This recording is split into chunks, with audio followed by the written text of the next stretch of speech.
আজকে আমি বানাবো মাশরুম কষাই হোক আর মশলাই হোক, মানে দুটোই একই। আর আমি এখানে বড় বড় 2 প্যাকেট মাশরুম নিয়েছি। মাশরুমগুলো এখন ভালো করে কেটে ধুয়ে নেব। প্রথম থেকে আমার মাশরুমের রান্নার ভিডিওটা দেখতে থাকো। রেডি। মাশরুমগুলো তো বড় বড়, এখন আমি 2 পিস করে কেটে নেব।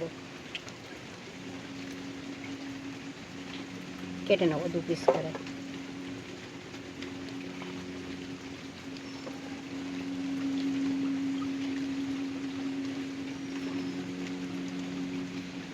মাশরুমের গোড়ার থেকে কেটে ফেলে দিতে হবে, কেন এই মাশরুমের গোড়াটা শক্ত হয়। আমি যেমন কেটে নিয়েছি এই রকম কেটে নেবে। মাশরুম আমার কাটা হয়ে গেছে, এখন আমি ভালো করে ধুয়ে নেব। তবে বেশি চকুটে ধোয়া যাবে না, এরকম হালকাভাবে ধুতে হবে।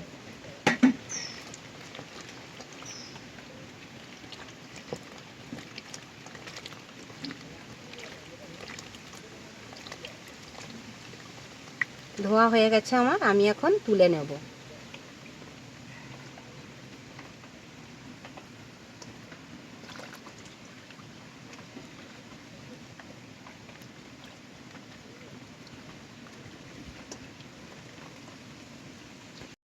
মাশরুম আমার ভালোভাবে ধুয়ে নিয়েছি, এবার আমি মাশরুমটা ভালো করে ম্যাগনেট করে নেব।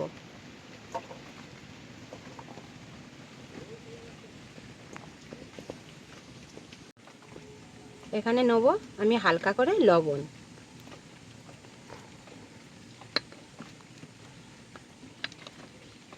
নেব হলুদ গুঁড়ো। ম্যাগনেট করার জন্য আমি প্রথমে নিয়েছি লবণ আর হলুদ। এখানে নিয়ে নেব বাটার 1 চামচ,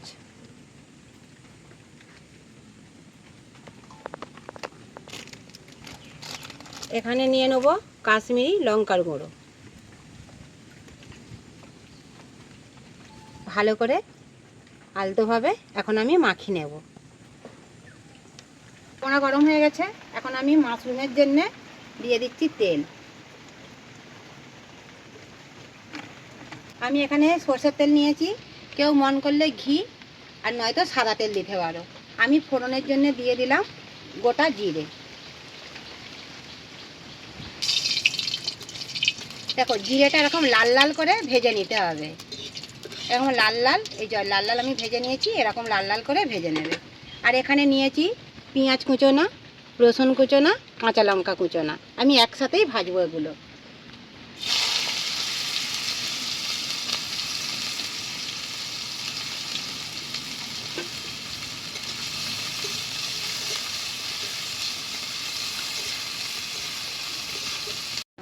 আমার এখানে ভালোভাবে সব মশলাগুলো কুচোনো মশলা ভাজা হয়ে গেছে। এবার আমি এখানে দিয়ে দেবো বেটে রাখা 1 চামচ রসুন বাটা, 1 চামচ আদা বাটা,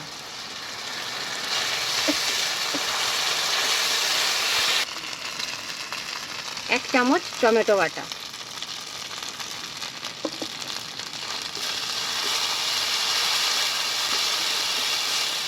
আমার সব মশলা ভালোভাবে আমি ভেজে নিয়েছি।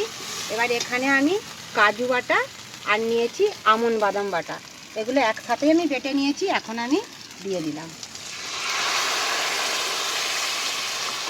ভালো করে এই একই সাথে মশলাগুলো কষে নেব।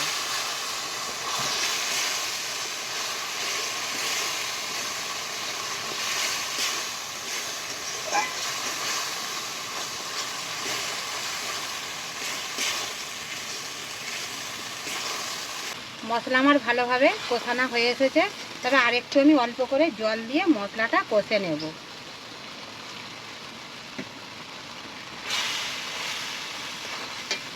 এখানে দেবো অল্প করে হলুদ গুঁড়ো। মাশরুমে মাখানো রয়েছে, মশলা কষার সময় আমি অল্প করে কাশ্মীরি লঙ্কার গুঁড়ো দিয়ে দেবো।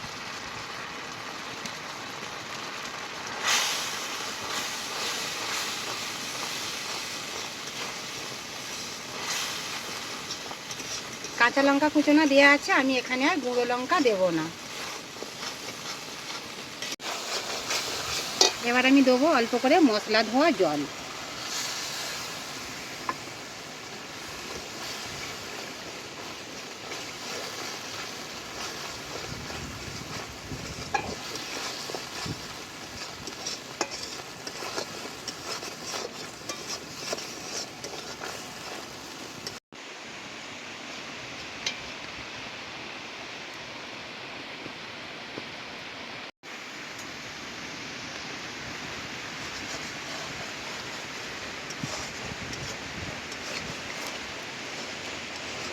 মশলা আমার ভালোভাবে কষানো হয়ে গেছে। আর মাশরুমটা আমি 2 থেকে 3 মিনিট ম্যাগনেট করে রেখেছিলাম, তবে বেশিক্ষণ রাখবেন না, কেননা মশলা করার আগে 2-3 মিনিট আগেই ম্যাগনেট করে রাখলেই হবে। এখন আমি মাশরুমটা ভালো করে কষে নেব।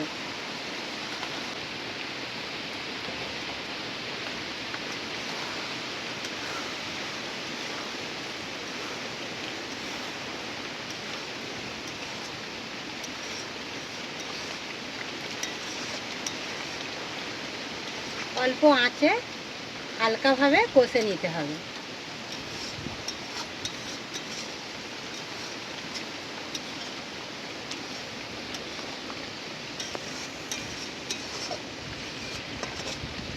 আমি এখানে মাশরুমে স্বাদ মতো চিনি দিয়ে দেবো, তবে চিনিটা একটু দিতে হবে, একটু মিষ্টি লাগলে খেতে ভালো লাগবে, অনেকটাই ভালো লাগবে।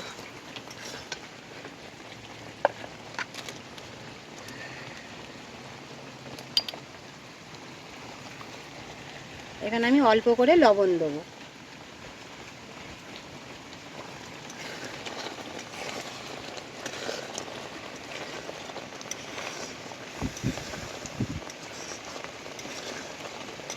মাশরুম আমার ভালোভাবে কষানো হয়ে গেছে, আর মশলা থেকে তেলও ছেড়ে দিয়েছে। এখন আমি অল্প করে জল দিয়ে মাশরুমটা ভালো করে কষে নেব।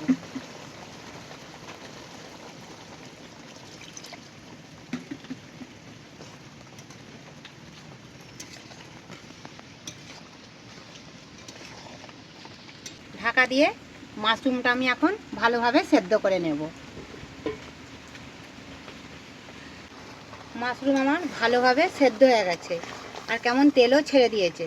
এখন আমি ওপর থেকে দিয়ে দেবো কস্তুরি মেথি, আর দিয়ে দেবো জিরে গুঁড়ো হালকা করে।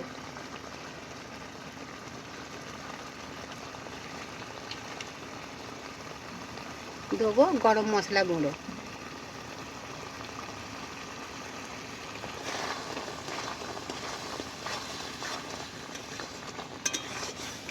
মাশরুম আমার হয়ে গেছে, এখন আমি তুলে নেব। আর প্রথম থেকে শেষ পর্যন্ত আমার এই রান্নার ভিডিওটা দেখবে, কি কি মশলা দিয়েছি আমি দেখিয়েছি, আর আমার মাশরুম কেমন হয়েছে সেটাও কমেন্টে জানাবে।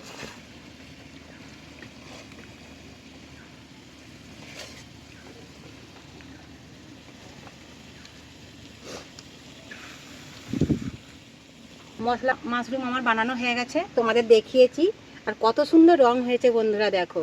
তোমরাও বাড়িতে এইভাবে বানাবে, অনেকটাই খেতে ভালো লাগবে। যেভাবে মশলা দিয়েছি তোমরা এইভাবে মশলা দেবে।